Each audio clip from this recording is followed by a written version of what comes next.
नमस्कार जैन साथियों, मैं रविंदर अलूर पाठशाला में आपका स्वागत है। देखिए, राजस्थान के अंदर जो संविदा बेस पर जो भर्तियां अभी चल रही हैं, 4 से 5 जो विभाग हैं आपके, कौन से विभाग में परमानेंट कही जाने की बात की है और 10,500 जो 28 पद हैं उनके लिए भी अभी नोटिस जारी कर दिया गया है। लेकिन हम बात करेंगे 9 नवंबर की। 9 नवंबर को इसका जो नोटिफिकेशन था क्या था, और ये जो कार्मिक विभाग है, कार्मिक विभाग ने अपना जो नोटिफिकेशन में लिखा गया है और कहा गया है वो क्या क्या इनके अंदर बातें रखी गई है। तो संविदा बेस के आधार पर जितने भी आपके पद हैं और जितनी भी आपकी लेटेस्ट अपडेट हैं वो सारी कुछ इस वीडियो के अंदर हम बात करने वाले हैं। तो सबसे पहले मैं आपको बता दूं कि आप चाहे राजस्थान एग्ज़ाम की प्रिपरेशन कर रहे हो या चाहे नेशनल की तैयारी कर रहे हो एग्ज़ाम की, तो आप सबसे पहले हमारे इस चैनल को जाकर ज्वाइन ज़रूर कर लीजिए और साथ ही बेल आइकन बटन को ज़रूर दबा लेना, क्योंकि आने वाली हर एक नई वीडियो सबसे पहले आप तक पहुंच सके और आप उनका अच्छे से लाभ उठा सकें। आज देखिए, हम जो बात करने वाले हैं, हम बात करेंगे वो करेंगे राजस्थान संविदा कर्मी और भर्ती 2023 के लिए। इसमें देखो आपके 5 से 6 विभाग थे, यानी कि जैसे कि आपके पहला है अल्पसंख्यक विभाग, दूसरा है आपका चिकित्सा विभाग,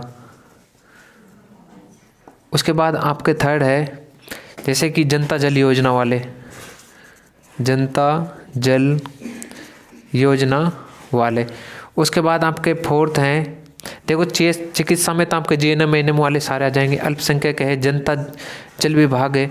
उसके बाद आपका देखो नरेगा है, नरेगा में आ जाएंगे। और या समिति योजना है, कौन सी है, समिति योजना है, उसमें भी कई संविदा बेस पर कार्यरत हैं। उसके बाद आपके 5वें हैं जो शिक्षा विभाग है, शिक्षा विभाग है। अब देखो इन्हीं विभागों को लेकर एक बैठक की गई है राजस्थान के अंदर। ये 9 नवंबर की हम बात करने वाले हैं। 9 नवंबर को जो इसकी बात कही गई थी, वे 9 नवंबर को बैठक होने के बाद फिर इसका जो रिप्लाई मिला था, यानी कि कार्मिक विभाग द्वारा, वह मिला था आपको 14 नवंबर को। अब उसमें क्या बात वहाँ पर रखी गई थी, क्या नहीं रखी गई थी, ये इस वीडियो में हम बात करेंगे। अब देखिए, इन 5 विभागों के लिए जो यानी कि राज्य मंत्रिमंडल की जो बैठक थी, यानी कि 6 नवंबर को, इसमें साफ कर दिया गया था कि यहाँ से जो जितने भी कैंडिडेट्स हैं वे निकाले जाएंगे।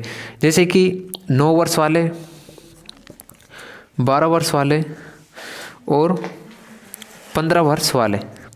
अब इनको एक्सपीरियंस के आधार पर ही, अनुभव के आधार पर ही क्या किया जाएगा, परमानेंट किया जाएगा।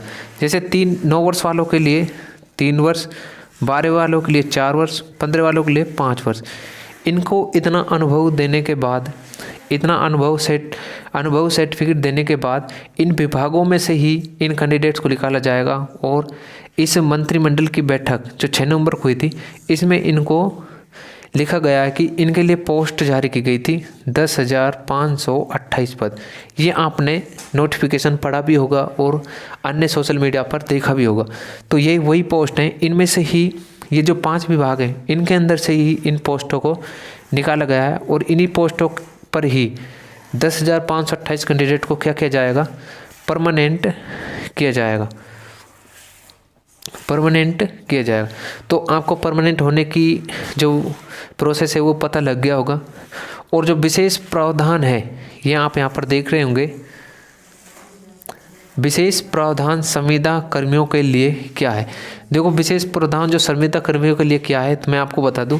इनके लिए एक तो बात रखी गई थी, इनको एक्सपीरियंस जो सर्टिफिकेट है, अनुभव सर्टिफिकेट से ही इनका क्या होगा, नियमितीकरण होगा।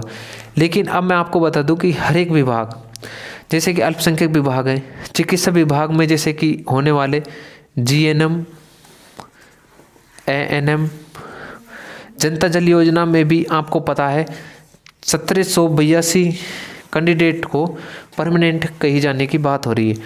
यानी कि अब इनको बताया जाएगा कि इनमें लिया गया है 9 वर्ष वालों को शामिल, यानी कि 9 वर्ष वालों को शामिल किया गया है। उसके बाद देखो नरेगा है, समिति योजना है, शिक्षा विभाग। देखो शिक्षा विभाग में अभी जैसे कि शिक्षा विभाग में आपके संस्कृत विभाग जो है यानी कि संस्कृत के लिए जो पद हैं यानी कि 1977 जो पद हैं, इन पदों के लिए इनको नोटिफिकेशन जारी किया गया था।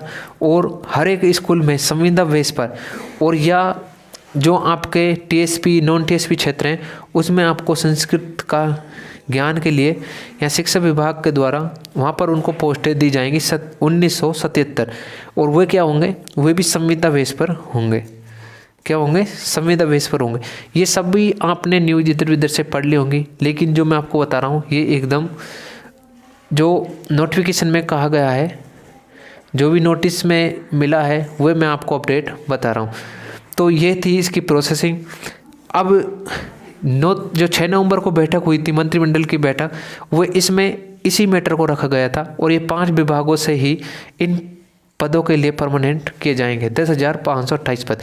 तो आपको पूरा खेल समझ आया होगा कि 10,528 पोस्ट कौन सी थी जिनको परमानेंट किया जाएगा। तो ये संविदा कर्मियों वालों के लिए एक लेटेस्ट अपडेट है। अगर फिर भी आपके कोई डाउट्स हैं तो मुझे एक बार कमेंट सेक्शन में ज़रूर बताएं ताकि उनका रिप्लाई मैं नेक्स्ट वीडियो में दे सकूं। जय हिंद।